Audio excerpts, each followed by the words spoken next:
Hi, everyone. Judge Andrew Napolitano here for Judging Freedom. Today is Monday, June 19th, 2023. It's about 3:15 in the afternoon here on the East Coast of the United States. Phil Giraldi will be with us in a moment. What are Joe Biden's two biggest headaches? Russia and China. What is he messing up? Right after this. When it comes to carrying valuables or even firearms in your vehicle, most people feel they have to choose between safety and convenience. A vehicle break-in occurs every 36 seconds in America. The headrest safe gives you the power to store cash, jewelry, medication, and yes, even your concealed carry firearm. You'll never have to worry about taking your valuables with you again. Keep them safe with the headrest safe. Use promo code JUDGENAP and enjoy $50 off for a limited time at theheadrestsafe.com.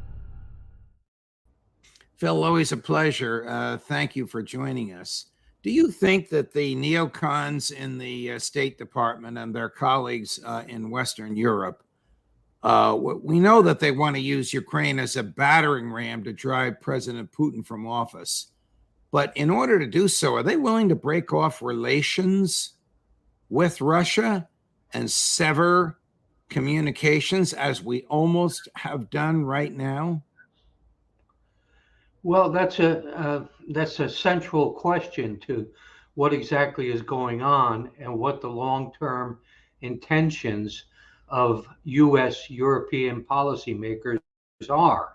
And this is somewhat of a mystery. The only clearly enunciated intentions we have are coming out of the Pentagon, and that's essentially to weaken Russia to keep the fighting going. But it's obviously raising other more central issues as to where does all of this end, and what are the other objectives that are not being verbalized. And this is what scares the hell out of me. We're basically seeing a situation that's volatile, and it is being increasingly pushed to the breaking point. And we seem to be unaware of the likely consequences. We know they're lying to us.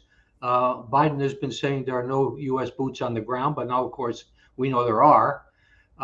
And of course, now is the situation with tactical nukes being pushed to the front from both sides. So, where does this end? How does it end? That's the central question. You wonder, people making statements, and in whose behalf are they making them? General Ben Hodges, recently retired 4-star, former commander-in-chief of all American military units in Europe, said he thinks that the Ukrainians, he sounds like Victoria Nuland, Phil, Ukrainians with our help can take back Crimea. I mean, that is just crazy. But making a statement like that makes you wonder, what is the goal of these neocons? What is that? Well, we know what the military industrial complex wants. They want to work 24/7 and produce armaments. They want to kill as many people as possible. But what is the realistic goal or off-ramp of these Biden policymakers when they dispatch someone like that, or David Petraeus, to say the Ukrainians are going to win the offensive, contrary to all objective, publicly available, and even secret from the Jack Teixeira documents evidence? Yeah, I mean, they know that this is not a winnable prospect for the Ukrainians. And they also know, or they should know, that to declare that the Crimea is going to be returned to Ukraine somehow is an out-and-out threat of war, a national security imperative for Russia, which has its fleet base there, and which traditionally has been part of Russia. And, so anyway, if they don't know these things, then there's something far worse going on in Washington than even we have surmised over the last few months.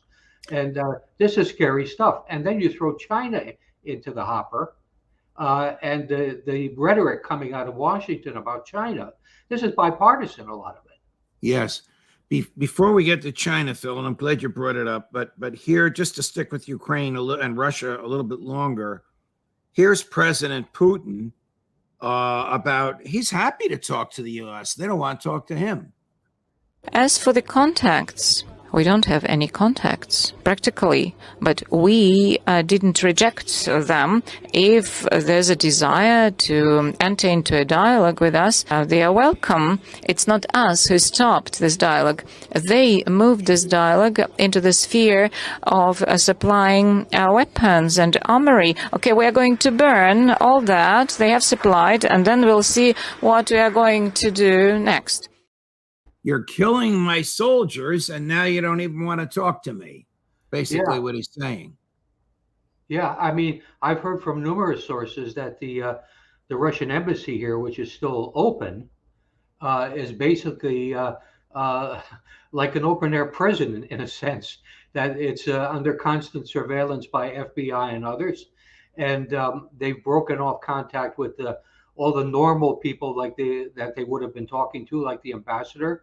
The chief of station was the New York Times today reported that the chief of station was kicked out of the country about a year and a half ago, and so that what is the chief of station? What does that mean? Chief of CIA of the Russian intelligence station, and I know the guy, and this guy was a character that was very much into the maintaining open dialogue between the two sides, and they threw him out of here. And they don't talk to the ambassador. They don't talk to the chief of mission. They don't talk to anyone. Here's President Putin asking, this is really terrifying, Phil, but you can form your own judgment of it. Is the U.S. trying to provoke us? The Kremlin, there are terrorist attacks organized by Kiev, and of course all those drone attacks, including the Kremlin. On the one hand, the Biden administration is quite categorical in saying that they do not approve of such actions, and they never promoted the destruction of Nord Stream 1 and 2. Can you evaluate it, and how are you going to deal with it? You know, everything you mentioned, these are their attempts to provoke us to some powerful counteractions. The attempt to hit and cause some damage to the Kremlin and all those assaults on the Belgorod region and villages near the border. All these are attempts to provoke us. So if we destroyed 5 Patriot complexes near Kiev, so what do you think? Can we destroy any building in Kiev? There are no limitations for us, but we don't do it due to a number of considerations. So his argument is the U.S. is trying to provoke us, but we're not going to be provoked. We could be far more destructive of the American vassal state, Ukraine, than we have been. I think he's right on the mark, Phil. Yeah, I think he is too, and I think he tends to be the only adult in the room. This is scary stuff. I mean, this goes beyond the usual kind of American intervention overseas, where you pick on some third world country, beat the hell out of them, and you know, sit back and smile. This is dangerous stuff, and nobody seems to get it. We have senators saying things like, well, we are calling for the assassination of Putin. We have other senators saying that he should be removed from power as a condition of negotiations. So, you know, this guy is reading the writing on the wall. It's talking about him, but it's talking about the integrity and the security issues that are fundamental to how Russia sees itself. So, you know, we need a straight talk. I'm still waiting for somebody to explain in simple English exactly why the United States is there at all now. No one can give that explanation. Certainly the president hasn't. I don't know if he can, but he hasn't so far. He hasn't said what our goal is, and he hasn't established an off-ramp. He may be forced to as the war continues to take a turn against the Ukrainians. And I guess the Americans, I think I know what you're hinting at, Phil, because I know your brain. There were nuclear weapons involved. There are now nuclear weapons in Belarus. Here's President Putin on the significance and purpose of nuclear weapons?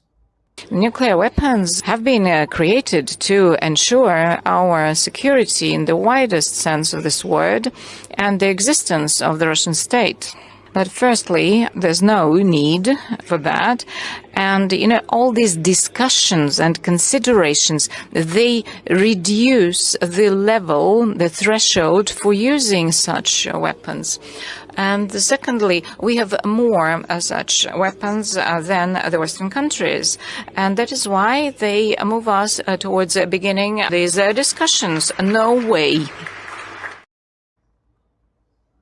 We have more nuclear weapons than the Western countries.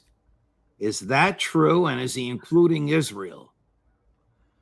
Well, it's certainly true in terms of the numbers that have been published by the Defense Department in the U.S. And also by international monitors who follow these kinds of issues. But I don't think anyone really knows with any certitude how many actual deployable nuclear weapons the U.S. has or Russia, but it does seem Russia has more of them. And of course, countries like Israel and Pakistan, also nuclear armed, have basically secret programs that have unknown numbers of nukes and ways to deliver them. So this is a mess. The more you mix this up, the stranger it gets. And again, I and maybe the American public, I think increasingly the American public, would like to hear, why the hell is this going on at all? We're going to take a break. When we come back, Phil, I'm going to ask you if Taiwan is part of the People's Republic of China, as Tony Blinken seems to say it is, why is Joe Biden willing to engage in a war to preserve its independence? Right after this. You want to feel safe in your vehicle, and for you, that means easy, rapid access to your firearm. But safety also means your items don't fall into the wrong hands. You don't have to choose between safety and convenience. The headrest safe keeps your firearm where you can access it, and no one else can.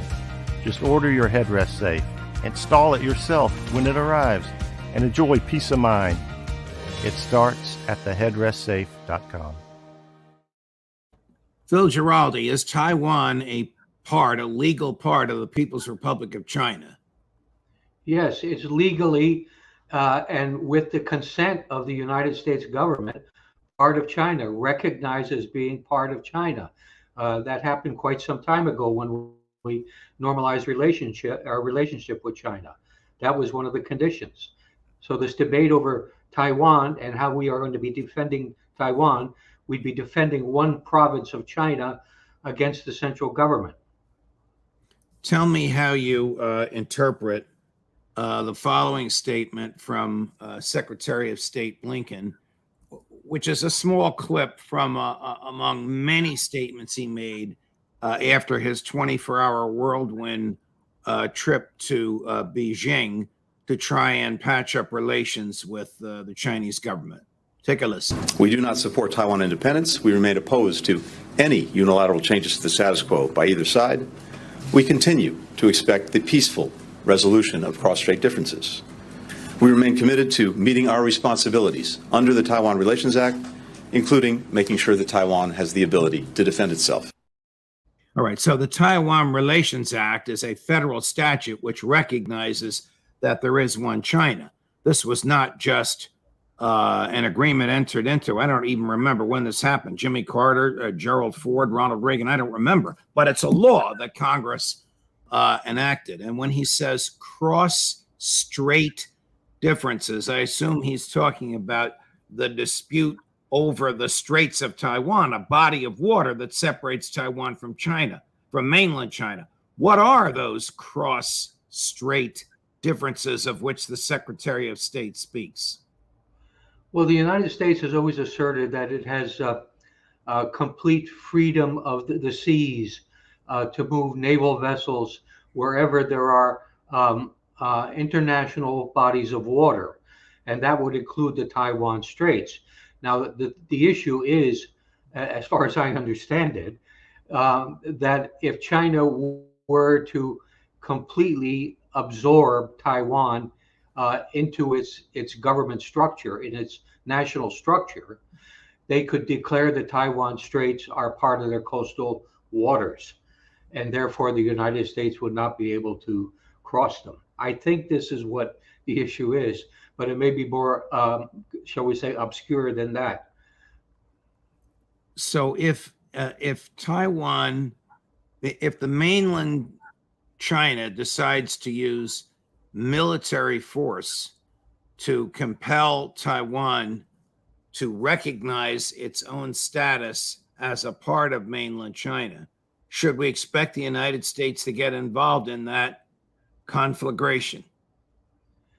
I unfortunately would expect us to do it, even though it defies all logic and all reason.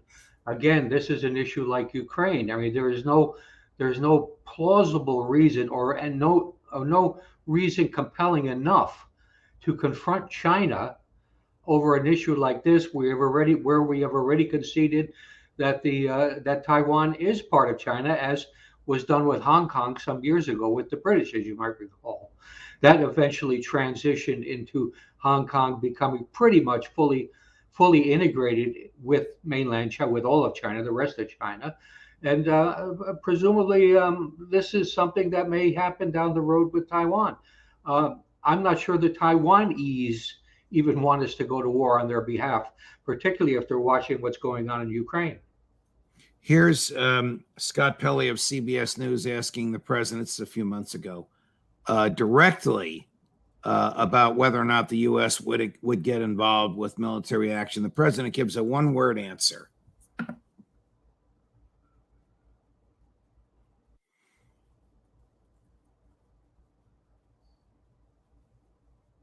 Gary, do we have this? Unlike Ukraine, to be clear, sir, U.S. forces, U.S. men and women would defend Taiwan in the event of a Chinese invasion.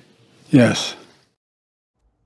Well, that's terrifying, Phil, but it's about as crystal clear as he's ever been.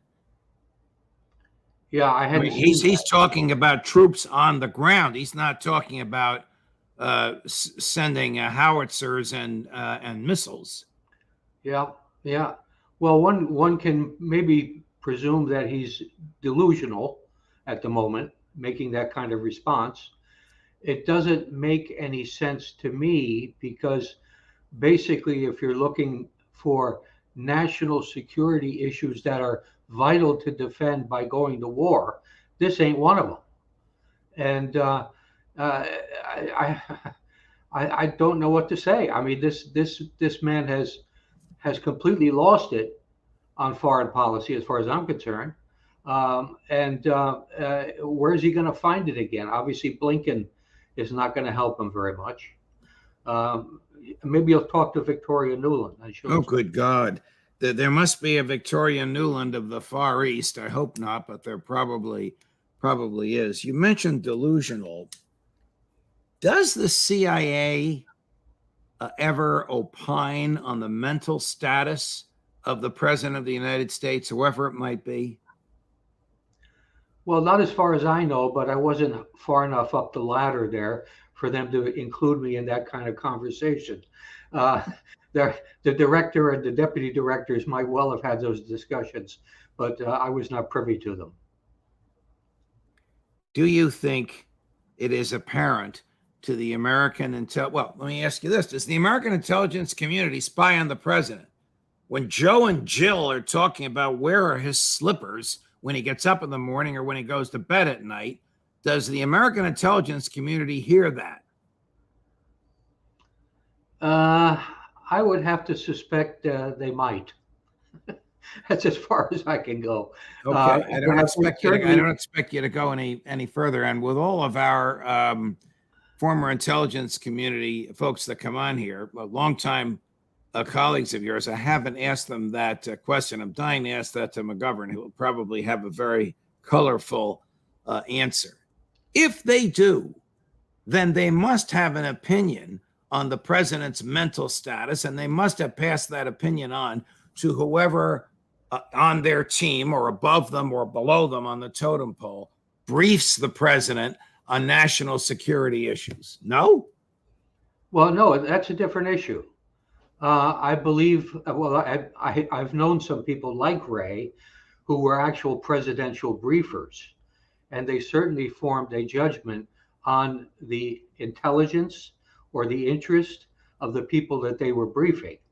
And going back as far as Bill Clinton, who actually would not even talk to his